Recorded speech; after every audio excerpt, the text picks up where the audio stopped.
오늘은 시리즈 세 번째 시간으로 첫째 천사의 기별에 이어서 둘째 천사의 기별과 이 재림교에서 숱하게 얘기하는 밤중 소리라는 게 뭔지 그 부분에 대해서 한번 좀 공부하려고 합니다. 보통 어떤 단체의 이름엔 그 단체가 처음 만들어질 때의 그 정체성이 그 이름에 담겨 있습니다. 예를 들면 고려라고 하는 나라의 이름은 어떤 의미죠? 고려. 고구려를 계승한다는 의미를 가지고 있습니다. 조선은요, 과거의 조선, 고조선을 계승한다는 그런 그 의미를 담고 세워진 나라가 바로 이제 조선, 고려 이런 나라예요. 마찬가지로 우리 교회의 이름 속에는 우리 교회가 처음 세워질 때 우리 교회가 무엇을 위해 어떤 목적과 사명을 가지고 세워졌는지를 밝혀주는 의미가 이 이름 속에 담겨 있어요. 우리 교회의 이름이 뭐예요? 우리 교회의 이름은 제7일 안식일 예수 재림교회입니다. 이 단어 속에는 두 가지의 의미가 들어있죠. 그 하나는 뭐냐 그러면 제7일 안식일, 두 번째는 예수 재림이에요. 그러니까 우리 교회는 제7일 안식일을 지키면서 예수님의 재림을 준비하며 기다리는 교회이고, 더하여 여기에 담긴 진리를 주님이 오시기 전에 온 세상에 전해야 되는 사명을 가지고 세워진 교회가 이 제7일 안식일 예수 재림교회라고 하는 것입니다. 근데 이런 자기 정체성과 이런 사명이 어떤 역사적 과정을 통해서 만들어지게 되었는가 하는 것들을 우리가 공부를 해야 돼요. 다시 말해서 우리의 뿌리가 어디에서부터 시작되었는지, 왜 우리 교회가 생기게 되었고, 어떻게 시작되었고, 무엇 때문에 시작되었는지 그 시작부터 오늘까지의 역사를 연구해야지만 우리 교회가 가진 정체성과 우리가 무엇을 위해서 처음에 세워졌는지를 알게 됩니다. 이걸 알아야지만 우리는 제대로 된 방향으로 교회를 끌고 갈 수가 있고요. 이 비전 700도 마찬가지로 그걸 아는 사람들 위해 하나님은 능력을 부어주시고 성령을 부어주셔서 우리는 그걸 이룰 수 있다고 하는 것입니다. 이 재림교회가 19세기 미국이라는 나라에서 출현하게 되었는데, 당시 19세기 미국 사회에 나타난 특징을 두 가지 정도만 좀 이해를 하면요, 공부하면, 첫 번째는 이 미국이란 나라는 유럽에서 종교 자유를 추구하며 이민한 그 개신교인들로 세워졌어요. 미국이라는 나라를 이 재림교회가 생겨나게 된 그 시대적 배경을 보게 되면 온갖 개신교란 교파는 다 모여 있었어요. 그러니까 어떤 책에 보니까 재림교회사에 보면 마치 미국은 온갖 개신교가 다 모여 있는 개신교 백화점과 같았다고 합니다. 다 와 있었습니다. 또 하나의 특징은 뭐냐 그러면 재림교회가 출현할 당시 미국은 산업혁명과 과학혁명으로 인해서 굉장히 부유해집니다. 그러면서 세상엔 곧 복천년이 도래할 것이라는 희망이 넘쳐나고 있었고, 이 결과로 말미암아 사람들은 세속적으로 흘러갑니다. 개신교 정신을 잃어버리는 거예요. 신앙이 막 쇠퇴하기 시작하는 거예요. 그러면서 여기에 대한 반발로 일어난 것이 무엇인가 하면 미국의 이 동쪽에서부터 약간 북쪽에 있는 뉴 잉글랜드를 중심으로 해서 영적 대각성 운동이 벌어지는데, 이게 1700년대부터 시작해서 1800년대 초반까지, 재림운동 전까지 미국 일대를 몰아닥칩니다. 제1차, 제2차 영적 대각성 운동이 벌어집니다. 그리고 이 영적 대각성 운동의 결과로 그 끝자락에 등장하는 것이 무엇인가 하면 바로 윌리엄 밀러의 재림운동이 일어나는 것입니다. 그러니까 이 윌리엄 밀러의 재림운동은 미국 역사에서 갑자기 뚱딴지같이 다미선교회처럼 이상하게 등장한 비이성적이고 광신적인 신앙운동이 아니라 미국 사회에서 일어나는 제1차, 2차 영적 대각성 운동의 연장선상에서 벌어진 현상이라고 하는 거예요. 이 당시 재림운동에 참여한 사람들 중에 헨리 다나워드라는 학자가 있습니다. 이 사람을 이제 재림교회사에 보면 하버드대 교수라고 이제 그렇게 제가 알고 있었는데, 이 사람에 대해 나무위키라든가 찾아보니까 이 사람은 하버드대 교수가 아니라 하버드대에서 학사와 석사를 이렇게 한 유명한 학자라고 합니다. 이 사람이 1833년 11월 15일 날 이 저널 오브 커머스라고 하는 그 잡지에다가 떨어지는 별들이라는 제목의 기사를 게재합니다. 유성우 사건이 예수님의 재림의 징조라고 하는 것을 주장합니다. 이후에 계속 이 사람이 예언을 연구하면서 1838년에 글래드 타이딩이라고 하는 복음이죠. 복음이라는 잡지를 출판해서 재림신앙을 체계적으로 증거합니다. 근데 놀라운 것은 이 헨리 다나워드하고 윌리엄 밀러가 서로 따로 기별을 전했는데 놀라운 것은 비슷한 시기에 비슷한 메시지를 막 전파하는 것입니다. 그래서 1840년 이 두 사람은 함께 재림운동을 시작하는 리딩 그룹에 참여합니다. 그리고 이 헨리 다나워드는 여기 지금 잠깐 띄워줘 보세요. 여기 보면 1840년 10월 14일 날 보스턴에서 열린 첫 재림 집회의 의장으로, 이 사람이 의장입니다. 그 집회를 주재합니다. 그리고 이 사람이 재림기별에 대해서 아주 브레인 역할을 하면서 체계적으로 사람들에게 이 재림기별이 뭔지에 대한 것들을 전하는 사람으로 서게 됩니다. 그리고 이 재림운동에 또 깊이 관여한 인물로 미국의 대통령 후보로 출마했던 게리 스미스라는 사람도 있습니다. 재림운동은 당시에 미국 대통령 후보, 저명한 학자, 지식인들도, 당대 지식인들도 대거 참여하는 아주 보편적이고 건전한 신안운동이었다고 하는 것입니다. 또다시 말하지만 이 재림운동은 시한부 종말론자들의 광신적 비성적인 운동이 아니라 영적 대각성 운동, 종교개혁의 어떤 그런 분위기 속에서 이어져 가던 그런 운동이었고, 이 재림운동의 결과 재림교회가 탄생하게 되었다고 하는 것입니다. 제가 지난 시간에 재림운동이 벌어지게 되는 배경 설명을 했는데, 첫 번째는 당시의 프랑스 혁명, 그리고 또 하나가 교황의 옥사 사건, 다시 말하면 교황권 붕괴라고 하는 기독교적인 세계관이 무너지면서 한편으로는 어떤 흐름이 만들어지는가 하면, 세계 기독교가 세상의 중심인 줄 알았더니 그게 아닌가 봐 하면서 무신론적 유물론과 진화론이 등장하면서 공산주의가 태동하는 이 무신론적 흐름이 사상이 쭉 세상에 흘러갑니다. 또 한편으로는 이런 상황 속에서 당시에 성서 공회가 만들어지고 성경이 번역되어지고 성경이 보급되어지면서 사람들이, 대중들이 성경을 가지게 됩니다. 그러면 성경을 연구하기 시작하면서 한편으로는 이 사건들이 다니엘 계시록의 예언서를 향하게 합니다. 그래서 다니엘서에서 예언한 1260년의 대환란기의 끝을 알리는 사건들이 바로 이 사건이구나. 동시에 막 천년계 징조까지 막 같이 등장하면서 사람들이 이제 예수님이 곧 재림하신다는 결론을 짓게 되고, 그러면서 전 세계 곳곳에서 재림 기별이 전해지기 시작합니다. 그러면서 이 미국에서는 재림 운동이 일어나게 됩니다. 근데 이 재림 운동이 일어나게 된 계기는 뚱딴지 같이 어떤 사람이 계시를 받아서 갑자기 이날 예수님 재림한다고 한 것이 아니라, 성경을 깊이 연구하는 가운데서 성경을 연구하는 사람들이 같이 모여서 하나의 결론이 만들어지고, 그러면서 무브먼트가 만들어진 게 바로 뭐냐 그러면 재림운동이라고 하는 거예요. 당시 미국에 전해진 기별은 첫 번째는 뭐냐 그러면 다니엘 7장 25절, 다니엘 8장 14절, 1260년과 2300주야라고 하는 성경의 가장 긴 예언의 끝이 이때쯤이라고 하는 것이 해석되어집니다. 첫 번째, 주님께서 이제 곧 재림하신다고 하는 임박한 재림을 알리는 기별이 전해집니다. 동시에 그러면 주님이 재림하시기 때문에 우리는 어떻게 살아야 되는가? 그게 바로 답이 계시록 14장 7절, 하나님을 두려워하며 그에게 영광을 돌리라. 이는 그의 심판하실 시간이 이르렀음이니 하늘과 땅과 바다와 물들의 근원을 만드신 이를 경배하라고 하는 이 첫째 천사의 기별이 이 시기에 미전역에 전해집니다. 그래서 우리는 1831년부터 재림 기별이 전해진 이 시기를 첫째 천사의 기별이 전해지는 시기로 보는 거예요. 이때부터 지금까지 이 기별이 전해지고 있습니다. 근데 이제 줄대 천사의 기별을 설명하기 위해서 우리가 하나를 좀 같이 생각해야 되는데, 첫째 천사의 기별이 전해지면서 두 차례 실망을 경험하며 지나갑니다. 첫 번째 실망은 뭐냐 그러면 1843년에 예수님이 재림할 것이라고 생각했는데, 근데 이때 AD와 BC 사이에 0년이 없다는 것을 놓치게 되면서 한 번 실망을 합니다. 이걸 발견하고 난 다음에 그러면 이제 다시 연수를 체크하니까 1844년 봄쯤에 예수님이 재림할 것이라고 다들 믿었어요. 근데 이 시기가 또 지나가 버립니다. 근데 많은 사람들이 동요하지 않았대요.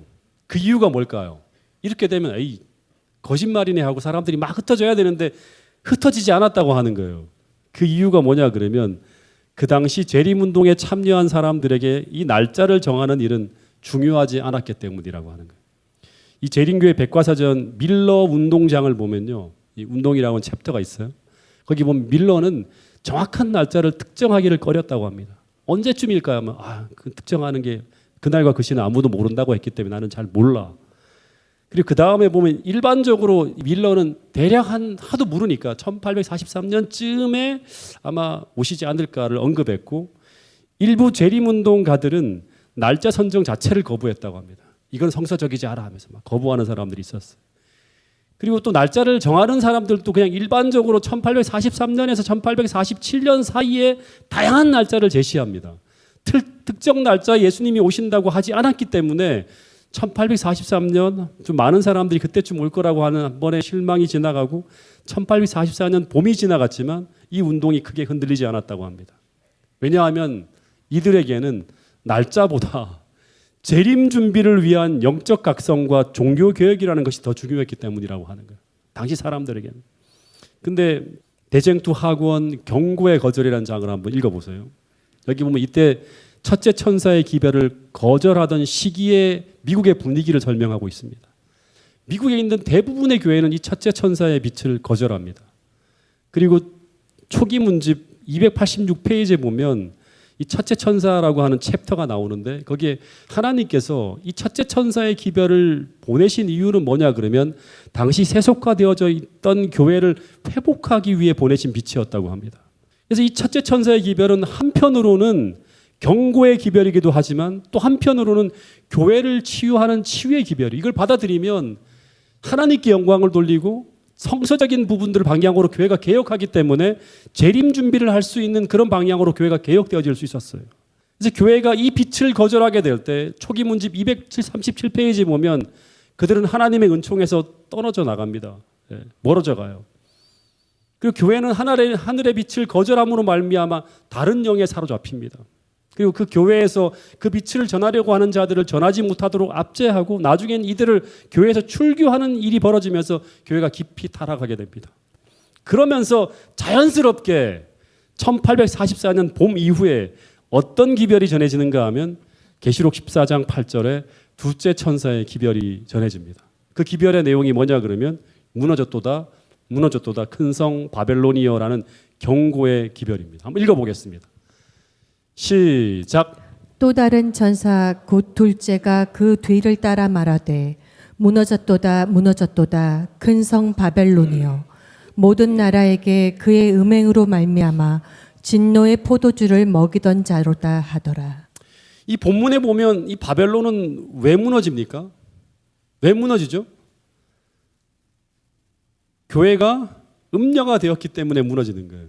음녀라고 하는 것은 음행을 하는 거예요. 그래서 본문에 보면 그 음행으로 말미암아 무너진다고 하는 거예요. 음행이라고 하는 것은 교회가 예수님에 대한 사랑을 저버리고 세상을 따라가며 타협하기 때문에 타락하는 거예요.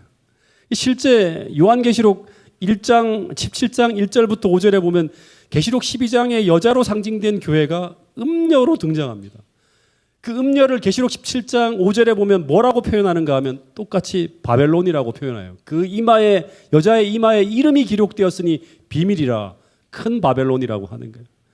진리의 생수를 나눠야 될 교회가 진리와 오류가 뒤섞인 혼잡한 바벨론이 되어서 진리의 생수가 아닌 진리와 오류가 뒤섞인 바벨론의 포도주로 세상을 먹이며 세상으로 하여금 진리를 보지 못하도록 취하게 만드는 존재가 되었기 때문에 하나님은 이 교회를 어떻게 하신다? 심판하신다고 하는 거예요. 근데 왜 교회가 그렇게 되었는가? 그 이유는 교회가 하늘로부터 온 빛인 첫째 천사의 기별을 거절하였기 때문에 둘째 천사의 바벨론이 되어지는 거예요. 오늘 우리도 마찬가지로 하나님이 주시는 어떤 진리의 빛을 여러분들이 양심적으로 거절하게 되면 우리는 뭐가 된다? 진리와 오류가 뒤섞인 바벨론이 될 수 있다고 하는 것입니다. 여러분, 바벨론이 무너지는 사건이 성경에 무너진다고 하는 것에 대한 것들을 좀 한번 보는 성서적인 어떤 그런 걸 찾아보면 첫 번째 창세기 11장입니다. 11장에 보면 바벨탑이 하나님에 의해서 무너지는데 그 이유가 뭐냐 그러면 그 기초와 정신이 하나님을 반대하고 대항해 세워지는 거예요. 하나님의 뜻은 하나님의 백성들이 온 땅에 흩어져 살라고 하는데 그것에 반대로 흩어짐을 면하기 위해 탑을 쌓고 우리는 하나님께 영광을 돌리라고 하는 그런 어떤 명령을 받고 있는데 이 하나님의 뜻에 반대하여서 하나님의 영광이 아닌 누구의 이름을 낸다? 우리의 이름, 다시 말하면 인간의 이름을 내려는 인본주의 정신이 탑의 기초에 들어가며 쌓여갈 때 그 바벨탑은 하나님에 의해 무너집니다. 또 하나 바벨론이 무너지는 것은 산상수훈장에 보면 듣고 행하지 않을 때입니다. 듣고 행하지 않을 때 우리는 진리와 오류가 뒤섞인 바벨론이 되어집니다. 듣고 행하지 않는 삶은 어디 위에 지어진 집과 같아? 모래 위에 지어진 집과 같아져서 어떤 일이 벌어진다? 비가 내리고 창수가 날 때 그 집은 결국 어떻게 된다? 무너지게 된다고 하는 거예요. 이 바벨론이 되어지는 것은 우리가 그 하늘에서 온 빛이라고 하는 것을 알고 있음에도 불구하고 그 빛을 거절할 때, 이게 분명히 하나님의 말씀이라고 하는 것을 분명히 알고 있지만 그대로 행하지 않을 때 우리는 진리와 거짓이 뒤섞인 혼잡한 바벨론이 되어서 어떻게 된다? 결국 무너지게 된다고 하는 것입니다. 여러분, 그래서 오늘 이 둘째 천사의 기별을 교회만이 아니라 우리 교회만이 아니라 여러분 개인에게 한번 적용해서 내 삶이 진짜 말 그대로 바벨론의 어떤 삶이 아니라 진리를 따라가는 삶인지를 한번 여러분 스스로가 점검해 볼 수 있는 이 시간이 될 수 있기를 간절히 바라겠습니다. 또 하나 생각해 보게 되는 것이 여기서 재림교의 정체성입니다. 이 재림교의 정체성이 담긴 두 가지 단어를 한번 찾아보라고 하면 저는 이 두 가지를 들 수 있습니다. 요한계시록을 통해서. 하나는 남은 물이라고 하는 단어이고요. 또 하나는 천사 혹은 새 천사라고 하는 단어예요. 이 남은 물이라고 하는 단어는 흔들림이라고 하는 시련 속에서 아주 하나님 앞에 충성되이 그 자리를 지켜낸 무리를 의미해요. 흔들림이 와야 돼요. 그래서 지금 남은 무리가 생기는 거예요. 흔들림이 와야지만 떠나가는 무리와 남겨진 무리로 남게 되는 거예요. 근데 이 남은 무리라고 하는 단어는 우리 선조들이 재림운동의 과정에서 경험했던 경험을 통해 만들어진 단어예요. 실망이 찾아오고 어려움이 오지만 계속 기다리는 거예요. 떠나지 않고. 재림운동 당시에 그들이 기대했던 시간이 지나가고 뭔가 이 운동이 실패처럼 끝났을 때 그들은 끝까지 이것은 실패가 아니다. 우리가 모르는 뭔가가 있다는 생각을 가지고 그 문제의 답을 찾기 위해서 끝까지 그 자리를 떠나지 않고 기다리다가 해답을 찾은 사람들이 바로 누구인가 하면 남은 무리예요. 그래서 그들은 그 자리를 떠나지 않고 기다려서 결국에는 새로운 빛을 받게 되는 거예요. 그 새로운 빛이란 무엇인가 하면 길이 끊어져 있고 빛이 사라진 듯한 그 어두운 상황을 해석해주고 그들이 나가야 될 길을 보여주는 빛이에요. 근데 둘째 천사의 기별을 전하는 사람은 누구인가 하면요, 첫째 천사의 기별을 받아들인 사람들이 전해요. 근데 첫째 천사의 기별을 받아들인 사람들은 어떤 사람들인가? 이들은 그 기별을 전하는 과정에서 큰 실망을 경험했음에도 불구하고 남아있는 남은 물이라고 하는 거예요. 되게 중요합니다. 그럼 셋째 천사의 기별은 누가 전하는가? 첫째와 둘째 천사의 기별을 받아들인 사람이 전하게 됩니다. 첫째와 둘째 천사의 기별을 받아들인 사람은 어떤 사람인가? 그들은 첫째와 둘째 천사의 기별을 받아들임으로 말미암아 그 후에 닥쳐오는 실망과 시련을 견뎌낸 사람들이에요. 그 사람들이 새로운 빛을 전하는 거예요.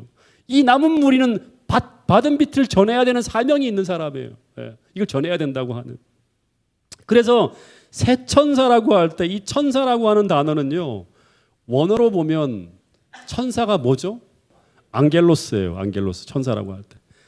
근데 이 앙겔로스라는 단어는 천사라는 뜻도 있지만 그렇게도 번역되어지지만 이 앙겔로스라고 하는 단어는 사자, 기별자, 메신저라고 하는 의미도 담겨 있습니다.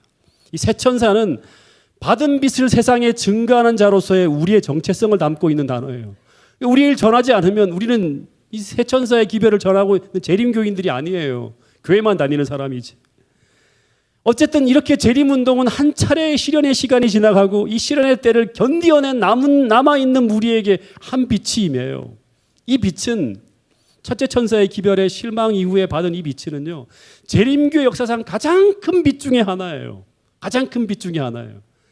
이때가 언제쯤인가 하면 1844년 8월 여름이었습니다. 당시 재림 신자들은 첫째 천사의 기별을 전하는 가운데 두 차례의 실망의 시간이 지나가면서 이 실망의 이유를 찾기 위해 성경을 계속 연구하고 있었는데 초기 문집에 보면 갑자기 하늘에서 하나님의 백성에게 비치는 한 큰 빛을 보았다고 초기 문집에 적혀 있습니다.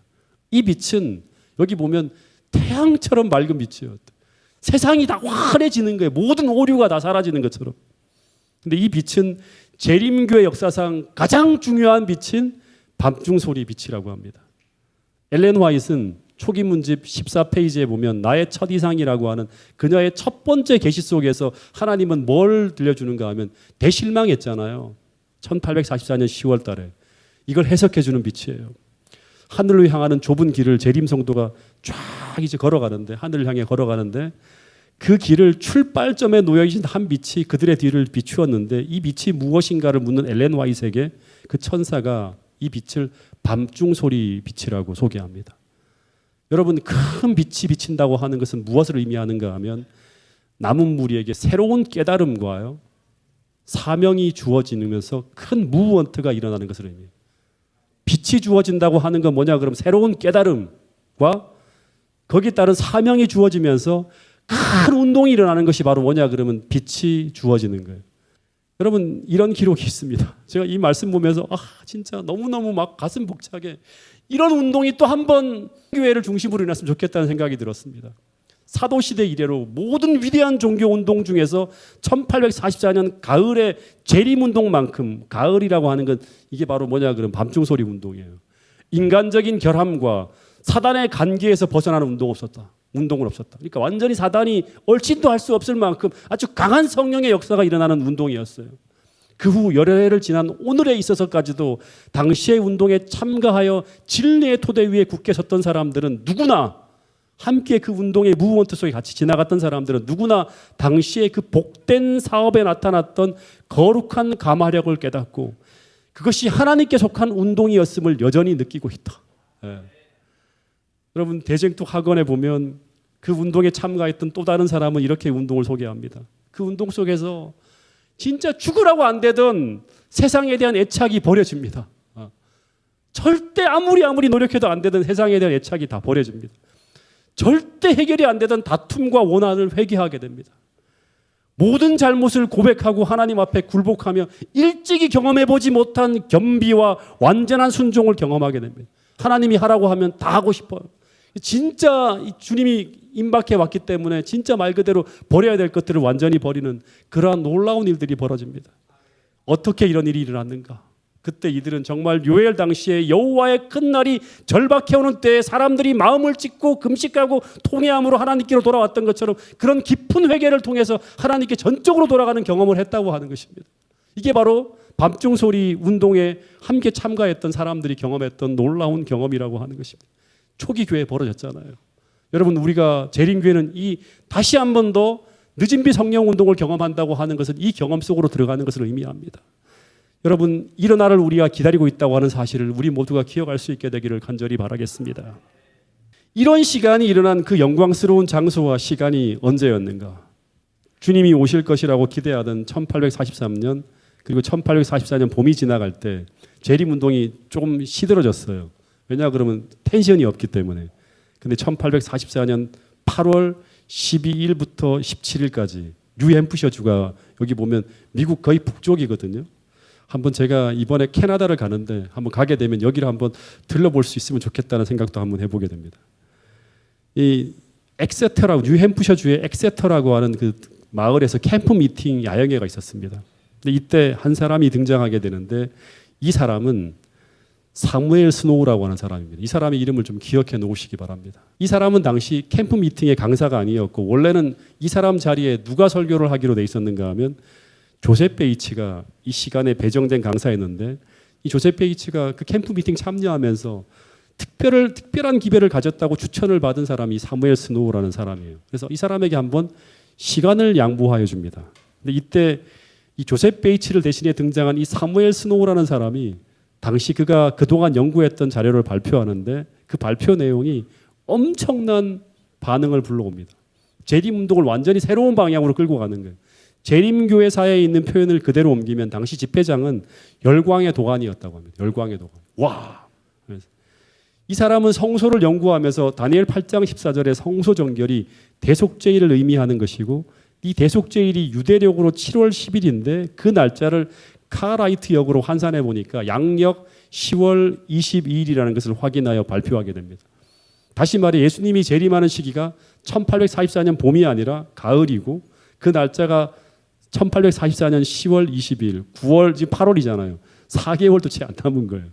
그래서 이때 이 1844년 여름부터 두 차례의 실망으로 잠시 재림의 시기가 지체되는 듯하면서 잠잠해졌던 재림신자들에게 이 기별은 마치 마태복음 25장에 보면 열처녀의 비유 가운데 열처녀가 막 졸며 자잖아요.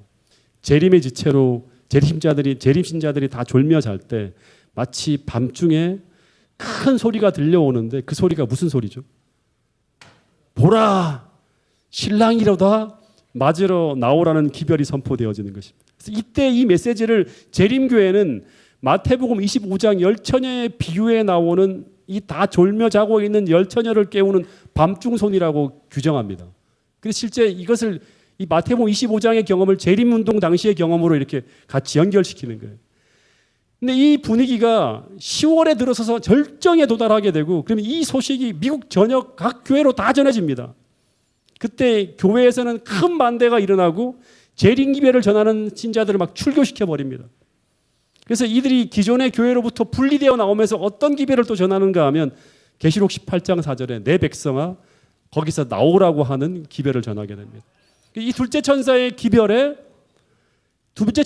전해지고 있는 그 당시에 밤중 소리에 환한 빛이 비치면서 미국 전역을 흔들며 큰 소리로 힘찬 음성으로 첫째 천사를 포함한 둘째 천사의 기별이 전해집니다. 그랬던 것처럼 마찬가지로 똑같은 일이 마지막 때 또 한 번 반복되어진다고 우리는 믿고 있습니다. 우리는 지금 셋째 천사의 기별이 온 세상에 전해지는 시대를 살아가고 있는데 근데 미래에도 이 기별이 이 정도의 위력으로 전해질까요? 절대 그렇지 않습니다. 이 역사는 반복되어집니다. 셋째 천사의 기별이 지금은 조용하게 전해지고 있는데 계시록 18장 1절에 보면 이 기별에 힘을 더하기 위해 등장하는 또 다른 천사가 하늘로부터 내려올 때 이 천사의 등장으로 본문에 보면 어두운 세상이 마치 큰 빛으로 환해진다고 합니다. 환하여진다고 하는 것은 모호하던 모든 것이 완전하게 다 드러나는 거예요. 지금은 이 교회가 진리인지 이 교회가 진리인지 전부 논쟁을 하고 있지만 그것이 다 끝장낼 수 있는 그 정도의 빛이 온다고 하는 거예요. 그런데 셋째 천사의 기별이 이때 힘찬 음성으로 다시 말하면 큰 소리로 전해진다고 하는 거예요. 이 천사를 우리는 늦은 비 성령을 동방한 메신저들의 등장으로 세상의 기별이 전해질 때를 의미한다고 믿고 있어요. 늦은 비 성령을 받은 사람들이 세상에 이 소리를 크게 외치는 거예요. 근데 이 계시록 18장 운동이 벌어지게 될 때 이 셋째 천사의 기별은 힘찬 음성으로 외쳐 이르되 하는 거예요. 큰 소리로 전해지는 거예요. 이것을 우리는 셋째 천사의 큰 외침이라고 부릅니다. 이땐 세상에 어떤 일이 벌어지는가? 마치 둘째 천사의 기별에 힘을 더하는 밤중 소리 기별이 미전역을 들썩인 것처럼 셋째 천사의 큰 외침이 외쳐질 때 미전역만이 아니라 온 세상을 들썩이는 그런 일이 벌어진다고 하는 거예요. 다 깨우는 거예요. 누가 이제는 진리를 몰라서 이제 구원받지 못하는 일이 벌어질 수 없도록 만들어지는 거예요. 여러분, 이 놀라운 운동을 기다리고 있는 사람들이 여러분과 저라는 사실을 믿게 되기를 간절히 바라겠습니다. 그래서 정말 우리가 전해야 될 기별은 세상에 주님이 다시 온다고 하는 이 기별을 전하는 거예요. 주님께서 돌들을 깨워서 지금 온 세상이 지금 끝이 온다고 하는 걸 전하는 정도가 아니라 여기에 같이 힘을 더해서 우리가 어떤 기별을 전해야 된다? 주님이 다시 오신다고 하는 복음을 전해야 돼요. 근데 이 기다리던 1844년 10월 22일을 맞이하는데 근데 그날 신랑은 오지 않습니다. 그러면서 이 운동에 참여했던 수많은 사람들이 또다시 큰 실망을 하게 됩니다. 잠깐 여기 도표를 잠깐 이건 첫째 천사의 기별은 1831년부터 지금까지 쭉 전해져 오고요. 둘째 천사의 기별은 1844년 봄부터 쭉 전해져 오는데 밤중 소리는 여름부터 이 둘째 천사의 기별에 힘을 더하면서 쭉 전해지는 거예요. 이 도표는 좀 한번 기억해 주시면 좋을 것 같아요. 어쨌든 대실망으로 말미암아 수많은 사람들이 딱 떨어져 나갑니다. 그런데 이런 대실망 속에서도 이 자리를 떠나지 않고 남아있는 무리들이 있었어요. 이게 정말 중요합니다.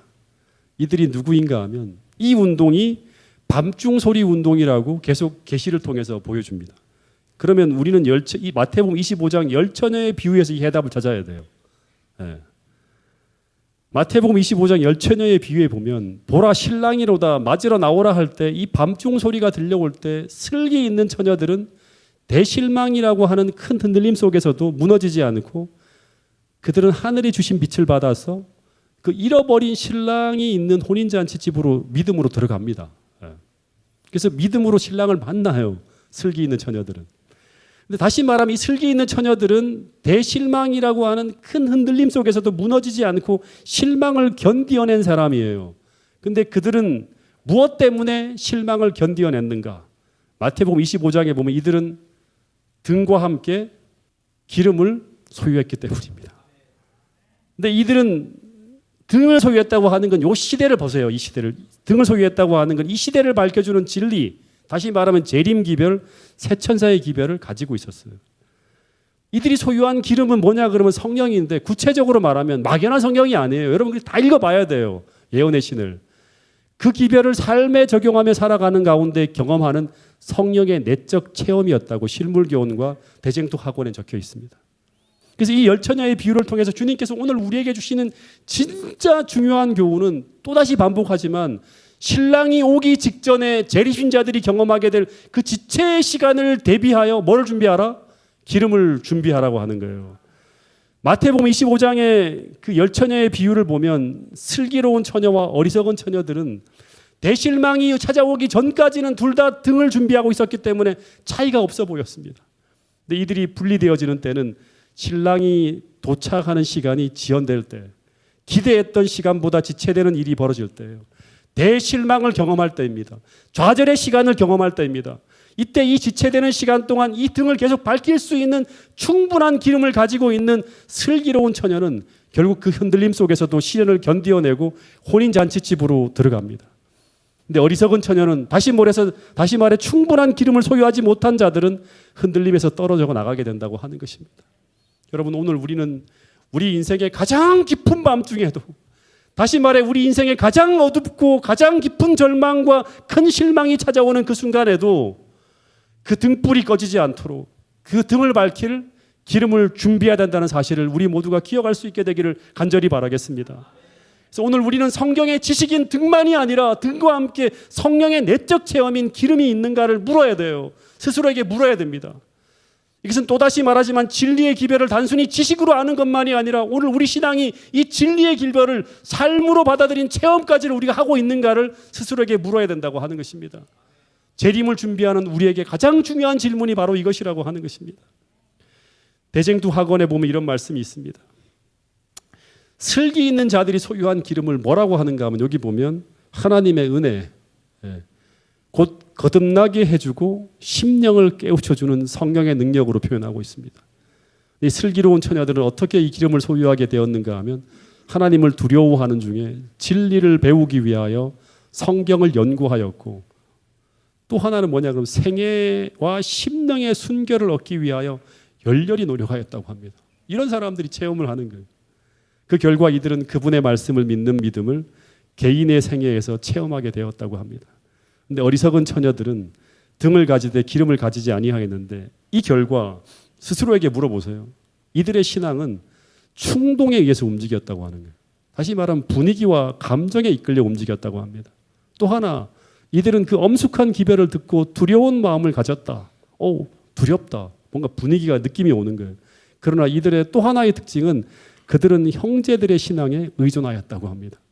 이게 무슨 말인가 하면 자신이 경험한 진리는 없고요. 단지 다른 사람들의 경험만을 의존합니다. 그냥 목사님이 그렇다고 하니까, 더하여 존경할 만한 장로님, 집사님이 그런 경험을 했다고 하니까 그냥 믿는 거예요. 내 경험은 아닌 거예요. 저 사람이 경험한 경험이지. 정작 그런 경험을 본인은 한 적이 없는 거예요.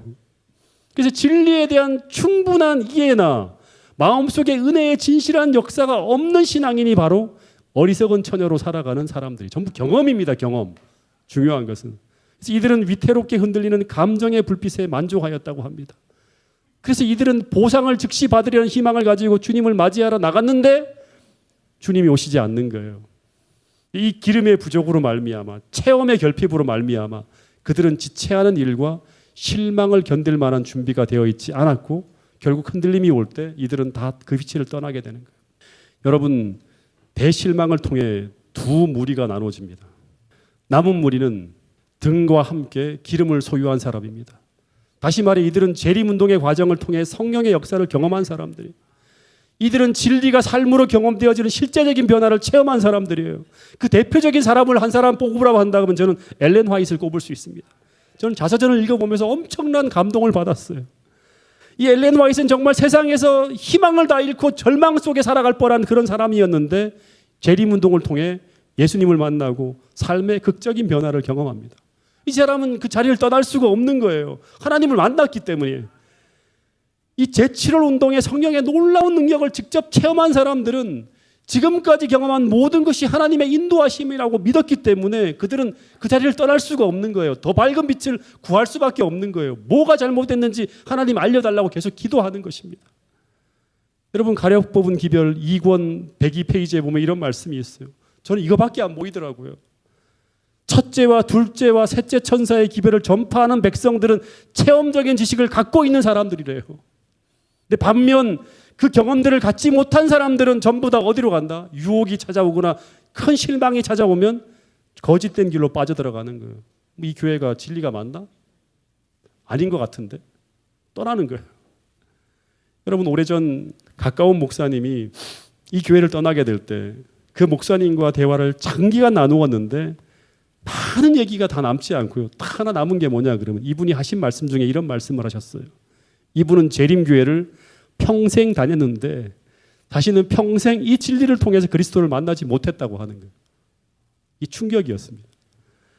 이분과 함께 재림교회를 떠나간 어떤 집사님도 제게 전화로 대화 중에 그분도 제게 했던 말이 같은 말씀이었습니다. 자신은 이 교회 내에서 예수님을 만나는 경험을 해보지 못했다고 하는 거예요.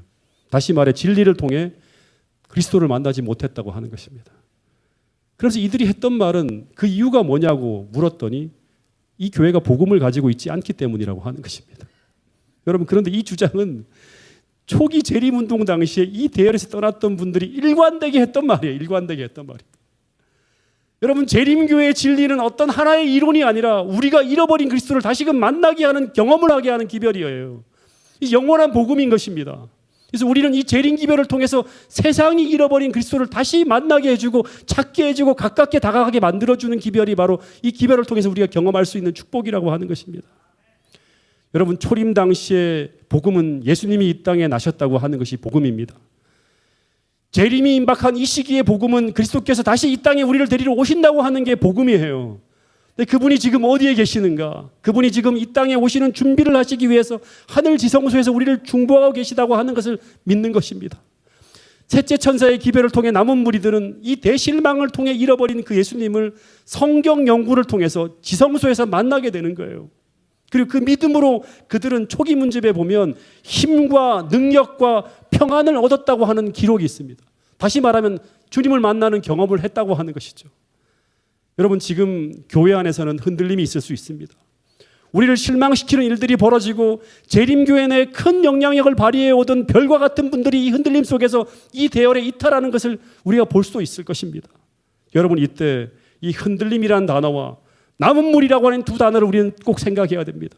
남은 무리는 이 길을 걸어가는 과정 속에서 어떤 시련이 닥쳐온다 할지라도 무수한 사람들이 쓰나미처럼 밀려오는 이설과 시련에 다 휩쓸려 들어간다 하더라도 끝까지 남게 되는 기둥과 같은 존재가 바로 남은 무리입니다. 여러분, 역사적으로 보면 재림운동이 대실망으로 끝났을 때 끝까지 남아있는 무리는 소수였습니다. 근데 이들은 그 흔들림의 기간 속에서도 끝까지 남아있었는데 그 이유가 뭐냐 그러면 이 진리와 함께 하시는 하나님을 개인적으로예요. 집단적으로가 아니라 개인적으로 경험하고 있었기 때문이라고 하는 것입니다. 하나님은 이들에게 빛과 사명을 주셔서 이들을 중심으로 남은 교회를 다시금 세우셨다고 하는 사실입니다. 여러분, 역사는 반복되어질 것입니다. 일요일 휴업령이 내리기 직전 교회에는 과거보다 더 큰 흔들림이 찾아올 것입니다. 그래서 어떤 말씀이 있는가 하면 흔들릴 수 있는 모든 것들은 다 흔들리게 될 것이라고 하는 말씀이 있어요. 이 말이 무슨 말인가 하면 흔들릴 만한 모든 것이 다 흔들린다고 하는 이 말은 흔들리지 않을 수 있도록 우리 자신을 진리에 붙들어 매라고 하는 것입니다. 이 말을 더 구체적으로 말하면 못을 4군데 박아야 되는데 2군데만 박는다든가 못을 불완전하게 박아서 고정이 안 되어 있다면 그것은 흔들림 속에 불어오는 태풍 같은 바람 속에 다 뽑혀지고 다 날아갈 것이라고 하는 것입니다. 여러분, 우리는 이 평화로운 시기에 이 진리의 못을 단단히 박아야 됩니다. 이 못을 박는다고 하는 것은 무엇인가 하면 진리를 단순히 연구하는 것에서 그치는 것이 아니라 이 연구한 진리를 삶으로 경험하는 것입니다. 진리를 확실하게 내 삶에 담는 것입니다. 이 기도해야 되고 초기 재림운동 당시의 성도들처럼 성경을 연구해야 되는 것입니다. 그래서 흔들림 시대에 대비하여 우리는 무엇을 해야 되는가? 진리를 연구하고 진리를 체험하고 경험해서 진리로 성화되어지는 남녀들로 다시금 거듭나는 것입니다. 진리로 여러분의 마음을 고정하는 것입니다. 어떤 변화가 찾아온다 할지라도 어떤 시련이 찾아온다 하더라도 진리로 내 자신을 흔들리지 않도록 하나님의 은혜로 단단히 고정하는 사람, 이런 사람이 되는 것이 이 마지막 시대 여러분과 제가 해야 될 일이라고 하는 사실을 꼭 기억할 수 있게 되기를 간절히 바라겠습니다. 재림교회 마지막으로 이 말씀만 드리고 좀 정리하겠습니다. 미국에 있는 재림교회 초창기에 세워진 대표적 출판사의 이름이 뭐냐 그러면 리뷰 앤 헤럴드입니다. 여러분, 리뷰라고 하는 게 뭐예요? 리뷰라고 하는 게 뭐예요? 돌아보는 거예요. 그러니까 다시 말하면 회고하는 거예요. 근데 리뷰라고 하는 것은 원래는 정확한 이름은 리뷰라고 어드벤티 리뷰입니다. 어드벤티 리뷰. 다시 말하면 재림 운동을 회고하는 거예요. 헤럴드라고 하는 것은 뭐예요? 메신저죠. 전하는 사람이죠. 이걸 재해석해서 다시 전하는 사자를 의미합니다. 이 재림교회는 재림운동 당시에 우리가 경험하고 체험했던 그 진리의 체험과 경험, 그때 깨닫고 이해했던 진리를 다시금 회고하는 거예요. 그리고 다시금 주의 오심을 준비하기 위해 그걸 전하기 위해 세워진 교회가 바로 오늘 우리 교회라고 하는 것입니다. 여러분, 마지막으로 여러분들에게 한번 호소합니다. 근데 오늘 우리는 과거 우리 선조들이 경험했던 것을 회고하지 않고 있다고 하는 거예요. 그리고 우리가 해야 될 일, 우리가 전해야 될 기별을 잘 모르고 있을 수도 있다고 하는 것입니다. 그래서 우리가 세상이 이렇게 어두워져 있다고 하는 거예요. 여러분, 이 혼란한 시대에 다시금 호소합니다. 우리는 이 마지막 시대에 연구하고 경험하고 전해야 됩니다. 그래야지만 우리는 이 비전 700을 이룰 수 있는 또 큰 능력을 받을 수 있다고 하는 것입니다. 마지막 말씀인데요. 좀 긴 말씀이지만 한번 읽어보겠습니다. 이 말씀을 제가 읽으면서 다시금 설교를 시리즈로 준비하는 거예요. 같이 읽어보겠습니다. 가려 뽑은 이 기별 2권 104페이지에 있는 말씀입니다. 시작. 첫째와 둘째 기별은 1843년과 1844년에 주셨으며 현재 우리들은 셋째 기별의 선포하에 있다. 그러나 아직도 이 세 가지 기별들을 모두 선포해야 한다. 새 천사의 기별을 선포하는 일은 과거 어느 때보다도 지금 기묘한 일이며 진리를 탐구하는 자들에게 거듭 반복하여 전해야 할 것이다. 우리들은 펜과 음성으로 이 기별들을 선포해야 하며 이 기별들의 순서와 셋째 천사의 기별을 우리들에게 깨우쳐주는 예언들의 적용성을 증거해야 한다. 첫째와 둘째가 없이 셋째가 있을 수 없다. 우리들은 출판물들이나 설교를 통하여 이러한 기별들을 세상 사람들에게 전함으로써 과거에도 있었고 앞으로도 있을 사실들을 예언적인 역사를 배경으로 하여 증거해야 한다. 그러니까 출판물들과 설교를 통하여 이러한 기별들을 세상 사람들에게 전해야 되는 거예요. 과거에 있었던 이 경험이 앞으로 미래에도 있을 거라고 하는 거예요. 이걸 예언적인 관점과 역사적 관점을 통해서 전해야 된다고 하는 것입니다. 여러분, 다시 한번 모든 성도들이 이 마지막 시대를 준비하기 위하여 이 부분에 대해서 함께 연구하고 함께 고민하면서 마지막 시대 주님께서 주시는 역사적 사명을 큰 능력으로 감당할 수 있는 교회로 거듭나게 되기를 간절히 바라면서 오늘 말씀을 줄이도록 하겠습니다.